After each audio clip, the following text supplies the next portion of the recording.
Lo que son las cosas. Durante la pandemia el turismo se convirtió en un sector demonizado, un sector sobre el que recayó buena parte de la culpa de la debacle económica y un sector que el ministro de Consumo, Alberto Garzón, llegó a despreciar al calificarlo como precario, estacional y de bajo valor añadido. 2 años después, hemos pasado de estar preocupados por la pandemia a estarlo por el devenir de la guerra en Ucrania. Y en este nuevo contexto geopolítico, curiosamente, el turismo nos va a permitir, si no esquivar, al menos sí retrasar la temida recesión en España. Curiosamente, esta vez la menor dependencia de nuestra economía de la industria nos hace ser más resilientes, por utilizar la palabra de moda. Todo esto en un contexto en el que la subida del precio del gas va a llevar a Alemania y a Italia a la recesión, según el FMI. Este no quiere decir que tengamos que renunciar a reforzar el peso del sector industrial español en nuestro PIB, porque es clave para el futuro. Pero sí pone de manifiesto que no se debe demonizar a ningún sector cuando es una fuente de empleo y riqueza.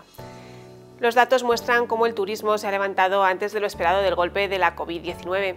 El Banco de España esperaba que este año se recuperase un 90% el flujo turístico y esa cifra ha alcanzado ya el 97%. Es un dato que explica la sorpresa positiva que ha dado la economía española en el segundo trimestre del año y también es el motivo de que España vaya a conseguir evitar cerrar este tercer trimestre en tasas de crecimiento negativo. Este detalle es importante porque firmas como BBVA Research esperan que el año 2022 acabe con un crecimiento trimestral negativo a pesar de la campaña de Navidad. Y esto significa que, de no ser por la temporada de verano, podríamos despedir este año sumidos en una recesión técnica. Aun recibiendo menos turistas que antes de la COVID, el mayor gasto por visitante extranjero nos va a permitir que el turismo español aporte al PIB prácticamente lo mismo que en 2019. Son datos que vienen a dar la razón a un sector que desde que comenzó la pandemia ha venido reclamando más atención al gobierno.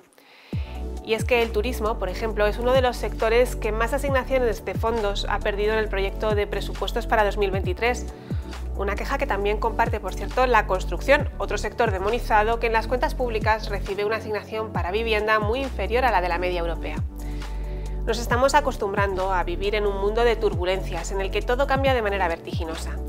De ahí que estereotipar sectores como buenos y malos no parezca lo más inteligente. Si el sol y la playa nos permiten crecer este año por encima del 4%, bienvenidos sean los turistas.